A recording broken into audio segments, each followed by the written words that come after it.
Hi beautiful people, I hope कि आप सब बहुत अच्छे हैं, आप सब बहुत खुश हैं और हमारे यूट्यूब चैनल पर आपका स्वागत है। आज की वीडियो में हम बात करने वाले हैं जर्मनी के एक बहुत ही इम्पॉर्टेंट सर्टिफिकेट के बारे में, जिसको हम सब जानते हैं APS सर्टिफिकेट के नाम से। APS सर्टिफिकेट को लेकर बहुत बड़े चेंजेस हो रहे हैं और बहुत बड़े कह सकते हो कि नई नई अपडेट्स आ रही है जो आपको जानना बहुत ज़रूरी है। बिकॉज़ मुझे पता है कि हमारे भारत के बहुत सारे स्टूडेंट्स हैं जो क्रेज़ी हैं जर्मनी में अपनी बैचलर डिग्री करने के लिए, मास्टर डिग्री करने के लिए। एंड बहुत सारे लोगों का सपना है कि जर्मनी में उनका एडमिशन हो जाए, उनको वीज़ा मिल जाए और वो लाइफ टाइम के लिए सेटल हो जाएं। बट जो ये APS सर्टिफिकेट है, इसके बारे में आज के टाइम में अगर आपको नहीं पता तो ना तो आपको एडमिशन मिलेगा, ना आपको वीज़ा मिलेगा और APS सर्टिफिकेट तो आपको मिल ही नहीं सकता। क्योंकि आज जो भी स्टूडेंट्स अप्लाई कर रहे हैं या अप्लाई कर चुके हैं, उनको सबसे इम्पॉर्टेंट चीज़ है कि जो नई नई APS सर्टिफिकेट को लेकर अपडेट्स आती हैं वो आपको पता होनी चाहिए। अदरवाइज़ आपका जो APS का जो सर्टिफिकेट है वो फंस जाएगा, यानी कि आपको पता भी नहीं चलेगा, आपको वो मिलेगा भी नहीं, डिले भी होता जाएगा और आप सोचोगे कि मेरा डिले क्यों हो रहा है, मैंने तो सारी चीज़ें पूरी कर दी हैं, ऐसा मैंने क्या गलती कर दी। गलती आपने की हो या ना की हो, बट उनकी जो अपडेट्स होती है अगर आप वो फॉलो नहीं करोगे जर्मन एम्बेसी की, तो वो आपको APS सर्टिफिकेट नहीं देंगे। तो इस वीडियो में मैं आपको बहुत बड़ा जो चेंज हुआ है वो बताने वाला हूँ। उसको अगर आपने इस वीडियो में मिस किया, पूरी वीडियो नहीं देखी, तो ना तो आपको APS सर्टिफिकेट मिलेगा और आपके जो पैसे हैं वो भी बर्बाद हो जाएंगे और आपका टाइम भी बर्बाद हो जाएगा। और मैं ये बिल्कुल भी नहीं चाहता। इसी वजह से मैं नई नई जो भी अपडेट्स आती हैं वो आपके साथ शेयर करता हूँ, ताकि जितने भी हमारे भारत के स्टूडेंट्स हैं, उनके पेरेंट्स हैं जो हमें फॉलो करते हैं, सबको पता चले कि आपने कोई गलती तो नहीं की है। तो इसीलिए आप इस वीडियो को पूरा एंड तक देखना और उस चेंज को जानने के बाद आप जिन्होंने अप्लाई कर दिया है वो भी आप कह सकते हो कि कॉशियस हो जाएंगे, और जो नए बच्चे अप्लाई करने वाले हैं उनको भी ध्यान रखना पड़ेगा। अदरवाइज़ आपको APS सर्टिफिकेट नहीं मिलेगा और आपका जो सपना है जर्मनी जाने का वो भी पूरा नहीं हो पाएगा। तो इसीलिए आप इस वीडियो को एंड तक देखना, मैं आपको जो बताऊंगा उससे आपको बहुत ज़्यादा फ़ायदा होने वाला है। एंड इसके अलावा हम भी बताते हैं कि हम भी बहुत स्टूडेंट्स का एडमिशन कराते हैं।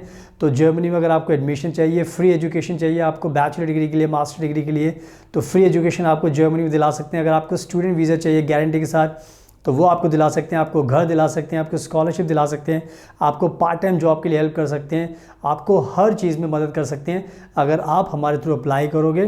क्योंकि हमें बहुत एक्सपीरियंस है और आए दिन हमारे एडमिशन्स आते रहते हैं पब्लिक यूनिवर्सिटीज़ में, हमारे वीज़ाज़ भी आते रहते हैं। अगर आपने हमारी प्रीवियस वीडियोस देखी होंगी तो उसमें हमने बताया था कि पब्लिक यूनिवर्सिटी में हमने एडमिशन कराया है एंड वीज़ा भी दिलाया है। तो आप उसको फॉलो कीजिए हमारे चैनल को, उससे आपको काफ़ी नॉलेज मिलेगी। और हमारा इंस्टाग्राम का अकाउंट ज़रूर देख लेना, फ्यूचर अब्रॉड 25, बिकॉज हम जर्मनी में रहते हैं, हमने बहुत सारी वीडियोज़ एंड पिक्चर्स पोस्ट किए। उसको देखने के बाद आपको भी यकीन हो जाएगा एंड आपको भी लगेगा कि अगर हम रहते हैं तो आपको भी वीज़ा दिला सकते हैं। So now without wasting further time, let's get started. So now video के स्टार्टिंग में बिग न्यूज़, बिग चेंज बताने से पहले मैं आपको बता देता हूँ कि APS का थोड़ा सा ओवरव्यू मैं आपको दे देता हूँ ताकि उससे आपको नॉलेज मिल जाएगी। तो जैसा हम सबको पता है कि जर्मनी बहुत ज़्यादा फेमस हो चुका है हमारे इंडिया के स्टूडेंट्स के बीच में। हर बच्चा जर्मनी जाना चाहता है किसी न किसी रीज़न से, और जर्मनी को भी ये बात पता चल चुकी है कि भाई हमारे इंडिया के जो लोग हैं, स्टूडेंट्स हैं, बहुत क्रेज़ी हैं, यानी कि उनको आना ही आना है, चाहे कुछ भी हो जाए, चाहे दूसरी कंट्री कितना भी अच्छा ऑफ़र दे रही हो, बट आएंगे लोग जर्मनी में ही। एंड इसी चीज़ को ध्यान में रखकर जर्मनी काफ़ी ज़्यादा कह सकते हो कि बहुत स्ट्रिक्ट हो गया है। जर्मनी का मानना यह है कि हम उन्हीं स्टूडेंट्स को एंट्री देंगे जिनकी एजुकेशन जेन्युइन होगी, जिनके एजुकेशन डॉक्यूमेंट्स जेन्युइन होंगे। अगर आपकी एजुकेशन में कोई भी कह सकते हो कमी है और स्टैंडर्ड नहीं है तो हम आपको अलाउ नहीं करेंगे। और ये कहीं ना कहीं एक बहुत बड़ी आपके लिए एक कह सकते हो कि वार्निंग कॉल है इंडिया के स्टूडेंट्स की। जो ब्लाइंडली यानी कि आंख बंद करके सिर्फ जर्मनी के लिए अप्लाई कर देते हैं और उनकी जो अपडेट्स हैं उसको फॉलो नहीं करते। एंड मुझे पता है बहुत सारे स्टूडेंट्स हैं जो एजेंट्स की बातों में आ जाते हैं और कुछ फेक डॉक्यूमेंट्स भी लगा लेते हैं, जिसकी वजह से उनको लगता है कि हमें एडमिशन मिल जाएगा, वीज़ा मिल जाएगा। बट ऐसा आप कुछ भी नहीं है, क्योंकि जर्मनी बहुत ज़्यादा स्ट्रिक्ट हो गई है। एंड APS सर्टिफिकेट इसलिए शुरू किया गया था ताकि आपके एजुकेशन के बारे में सही जानकारी मिल सके। आपने कोई फेक डॉक्यूमेंट्स नहीं लगाए, आपके कोई और इंटेंशन तो नहीं है जर्मनी में। तो इन सब बातों को ध्यान में रखकर APS सर्टिफिकेट को शुरू किया गया था ताकि सही स्टूडेंट्स जर्मनी में जाएं, ताकि जर्मनी को उससे फ़ायदा हो। अगर किसी ने उल्टे सीधे फेक डॉक्यूमेंट्स लगाए हैं तो ऑब्वियसली जर्मनी में कोई भी बच्चा जाएगा तो ऑब्वियसली पढ़ाई तो वो करेगा नहीं, तो कुछ ना कुछ अदर एक्टिविटीज़ में इन्वॉल्व होगा, तो इससे कहीं ना कहीं जर्मनी को नुकसान है। तो जर्मनी इस बात को समझ गई है और जर्मनी ने इसलिए काफ़ी स्ट्रिक्ट रूल्स बना दिए हैं। तो इसलिए मैं बार बार आपको बता रहा हूँ कि APS सर्टिफिकेट को लेकर आपको बहुत ज़्यादा समझदारी से काम करना पड़ेगा एंड सारी अपडेट्स आपको फॉलो करनी पड़ेगी। एंड बिना APS के अब आपका कोई भी काम नहीं बनने वाला। तो इस APS सर्टिफिकेट की पावर का आपको ध्यान रखना है। एंड नाउ अब मैं आपको बताता हूँ कि APS सर्टिफिकेट को लेकर जो बहुत बड़ा चेंज जर्मन एम्बेसी ने किया है, जिसको आप सभी को जानना बहुत ज़रूरी है। तो होता क्या है कि हमारे जितने भी भारत के स्टूडेंट्स हैं जो पढ़ाई करते हैं यूनिवर्सिटीज़ के अंदर, तो ऑब्वियसली हमारी कंट्रीज़ में पब्लिक यूनिवर्सिटीज़ भी हैं, प्राइवेट यूनिवर्सिटीज़ भी हैं। तो अब होता क्या है कि हमारे भारत के बहुत सारे स्टूडेंट्स जो होते हैं अपनी पढ़ाई पब्लिक यूनिवर्सिटी से करते हैं। एंड पब्लिक यूनिवर्सिटीज़ के अंदर जो कॉलेजेस आते हैं उनसे पढ़ाई करते हैं। और वो जो कॉलेजेस होते हैं और जो यूनिवर्सिटीज़ होती हैं वो यूनिवर्सिटी ग्रांट कमीशन से अप्रूव्ड होती हैं, यानी कि ये कह सकते हो कि वो पूरी तरीके से पब्लिक होती है, लीगल होती है, जेन्युइन होती है।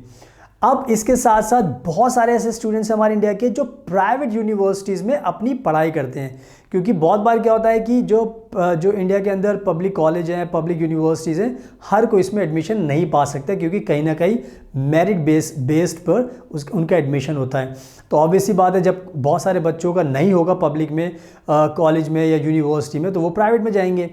तो अब होता क्या है कि बहुत सारे हमारे भारत के अंदर ऐसी प्राइवेट यूनिवर्सिटीज़ हैं जो यूनिवर्सिटी ग्रांट कमीशन से अप्रूव्ड रिकग्नाइज्ड नहीं है, यानी कि वो क्लेम करते हैं कि वो एजुकेशन देते हैं, बेस्ट एजुकेशन देते हैं, बट कहीं ना कहीं वो चीज़ें छुपा कर रखते हैं और वो आपको सच्चाई नहीं बताते। उनको लगता है कि अगर आप इंडिया में पढ़ाई करोगे तो उनकी यूनिवर्सिटी की, प्राइवेट यूनिवर्सिटी की जो डिग्री आप लोगे वो बिल्कुल वैलिड रहेगी। बट जब आप बाहर यूनिवर्सिटी में जाते हो पढ़ाई करने के लिए, तो वहाँ पर जाने पर बहुत ज़्यादा प्रॉब्लम होती है। तो देखो, बहुत सारी पब्लिक प्राइवेट यूनिवर्सिटी सच बता देती हैं, बहुत सारी बताती नहीं, कि उनको लगता है कि हमारे जो बच्चे इंडिया में पढ़ाई करेंगे तो हमको क्यों बताएं। बट फ़र्ज़ ये होता है कि अगर आपको पहले बता देंगे कि भाई हमारी university private university grant commission से अप्रूव्ड है, तो उससे आपको फ़ायदा होगा, आपको पहले नॉलेज मिल जाएगी एंड उसके बाद आप डिसीजन ले सकते हो कि उस प्राइवेट यूनिवर्सिटी में आपको पढ़ाई करनी है या नहीं करनी। बट इंडिया में आपको पता सारे झोल झाल, सारे जो इलीगल एक्टिविटीज़ सब चलती हैं, सब पैसा बनाना चाहते हैं, तो सब चीज़ें हर कोई रिवील नहीं करता। तो कहने का मतलब यह है कि जिन जिन भारत के स्टूडेंट्स ने प्राइवेट यूनिवर्सिटी से पढ़ाई की है और उनकी यूनिवर्सिटी ग्रांट कमीशन भारत से अप्रूव नहीं है, तो जर्मनी ने कहा है कि जर्मनी ने क्या किया, जर्मनी ने अपना एक सिस्टम बनाया है, एनाबिन जिसको हम बोलते हैं। एनाबिन में उन्होंने क्या किया है कि जो पब्लिक यूनिवर्सिटीज़ हैं उनको एक कह सकते हो कि स्टैंडर्ड दिया है, जिसको हम बोलते हैं H+। अब बहुत सारी ऐसी यूनिवर्सिटीज़ हैं जिनको जर्मनी की सरकार ने H+- का स्टेटस दिया है और बहुत सारी यूनिवर्सिटीज़ को H- का स्टेटस दिया है। तो कहने का मतलब यह है कि जो पब्लिक यूनिवर्सिटीज़ हैं, पब्लिक कॉलेज हैं, उनको तो H+ मिलना ही मिलना है, क्योंकि वो रिकग्नाइज्ड है, सरकार से अप्रूव्ड है। बट उनके साथ प्रॉब्लम होने वाली है APS सर्टिफिकेट को लेकर, जिनकी यूनिवर्सिटी H+ में आती है या फिर H- में आती है। एंड इसका सीधा जो इम्पैक्ट पड़ेगा वो पड़ेगा प्राइवेट यूनिवर्सिटी में, जिसने भी हमारे भारत के स्टूडेंट्स ने पढ़ाई की है। तो कहने का मतलब यह है कि APS सर्टिफिकेट को लेकर जर्मनी ने बिल्कुल साफ कर दिया है कि अगर आपकी यूनिवर्सिटी ग्रांट कमीशन से अप्रूव्ड है एंड उसका स्टेटस H+ है, तो हम आपको APS सर्टिफिकेट दे देंगे। बट अगर आपकी जो प्राइवेट यूनिवर्सिटी है उसका स्टेटस H+- है या फिर H- है, तो कहने का मतलब ये है कि आपको APS सर्टिफिकेट नहीं दिया जाएगा। तो ये कहीं ना कहीं अब बहुत बड़ी एक जिम्मेदारी बन गई है हमारे भारत के सभी स्टूडेंट्स की, जिनको भी बाहर पढ़ाई करने जाना है। अगर आप ये चीज़ फॉलो नहीं करोगे, आप अप्लाई कर दोगे, तो आपके 18,000 रुपये भी चले जाएंगे, आपका टाइम भी वेस्ट होगा। और अगर आपने किसी एजेंट के कहने पर फेक डॉक्यूमेंट्स बना लिए तो वहाँ पर भी आप फंस जाओगे, क्योंकि बहुत सारे, मुझे पता है बहुत सारे हैं जो लोग अजीब अजीब से इलीगल थिंग्स आपको समझाते हैं, तो उससे आपका नुकसान होगा और किसी का कुछ भी नहीं जाएगा। तो कहने का मतलब ये है कि जो चेंज हुआ है सबसे बड़ा वो यही है कि अब आपकी यूनिवर्सिटी देखी जाएगी, कहाँ से आपने पढ़ाई की है और उसका स्टेटस क्या है, और उसी के बेसिस पर फिर आपको APS सर्टिफिकेट दिया जाएगा। तो जिन लोगों ने अप्लाई कर दिया है, उनको ये चीज़ नहीं पता थी, उनका डिले हो रहा है, तो आप समझ सकते हो कि एक रीज़न ये भी हो सकता है क्योंकि आपको पता नहीं है। और जर्मन एम्बेसी को तो आपको पता ही है कि उनके पास तो टाइम होता ही नहीं है, वो तो आपसे पूछेंगे भी नहीं कि आपको APS मिला है नहीं मिला, ये तो आप ही को पूछना पड़ेगा। और ये जर्मनी के साथ बहुत बड़ी प्रॉब्लम है कि वो आपकी कोई भी केयर नहीं करते। और जितने नए स्टूडेंट्स अब अप्लाई करने वाले हैं, प्लीज़ इस वीडियो को देखने के बाद आप एनाबिन की जो वेबसाइट होती है, आप स्क्रीन पर देख सकते हो, एनाबिन की वेबसाइट है, यहाँ पर जाकर आप चेक करोगे और यहाँ पर आप अपनी यूनिवर्सिटी को देख सकते हो। अगर वो H+ में आती है तो आप अप्लाई करोगे तो आपको APS सर्टिफिकेट मिल जाएगा। सो ये थी पूरी की पूरी न्यूज़ एंड आई होप कि अब आपको समझ में आ गया है। तो इसका आपको ध्यान रखना है। पुराने बच्चों ने जिन्होंने अप्लाई कर दिया है वो भी इस चीज़ का ध्यान रखें, जो नए अप्लाई करने वाले हैं उनको भी ध्यान रखना पड़ेगा। सो इस पूरी गुड न्यूज़ का, बिग न्यूज़ का आपको ध्यान रखना है। सुनाओ, आई होप कि मैंने बहुत अच्छे तरीके से आपको समझा दिया है, अब आपको समझ में भी आ गया है। तो जितने भी हमारे जो स्टूडेंट्स हैं जो अप्लाई कर चुके हैं, जर्मनी जाने का प्लान कर रहे हैं, APS के लिए अपने अप्लाई कर दिया है, या फिर आप अपना अप्लाई करने वाले हैं, तो इस न्यूज़ का आपको ध्यान रखना है। तो अपनी यूनिवर्सिटी पहले चेक कीजिए, उसके बाद देखिए कि आप एलिजिबल बनते हैं नहीं बनते। अगर आप नहीं बनोगे तो आपके पैसे बर्बाद जाएंगे और आपको ना तो एडमिशन मिलेगा, ना वीज़ा मिलेगा और ना आपको APS मिलेगा। तो अपना टाइम और पैसा वेस्ट मत कीजिए और इस अपडेट का ध्यान रखिए। और अगर आपको कोई कन्फ्यूजन है तो आप हमें कॉन्टैक्ट कर सकते हैं, नंबर आपको स्क्रीन पर दिखाई दे रहा है। हम आपकी हेल्प करेंगे, आपको गाइड करेंगे। अगर आपको APS सर्टिफिकेट जल्दी से जल्दी चाहिए तो हम आपको दिला सकते हैं। आपका पब्लिक यूनिवर्सिटी में जर्मनी में एडमिशन करा सकते हैं, फ्री एजुकेशन आपको दिला सकते हैं, आपको वीज़ा दिला सकते हैं, घर दिला सकते हैं, स्कॉलरशिप में हेल्प कर सकते हैं, पार्ट टाइम जॉब के लिए हेल्प कर सकते हैं, हर चीज़ में आपकी मदद कर सकते हैं। तो आप हमें हमारे नंबर पर कॉन्टैक्ट कीजिए, हम आपकी हेल्प करेंगे। और हमारा इंस्टाग्राम ज़रूर देखना, फ्यूचर अब्रॉड 25। उसको देखने के बाद आपको हमारे बारे में यकीन हो जाएगा कि हम जर्मनी में रहते हैं और हम आपको भी जर्मनी भेज सकते हैं। तो हमारे इंस्टाग्राम को फॉलो कीजिए। So thank you so much, आपके कीमती टाइम का best of luck and please हमेशा अपना ध्यान रखिए।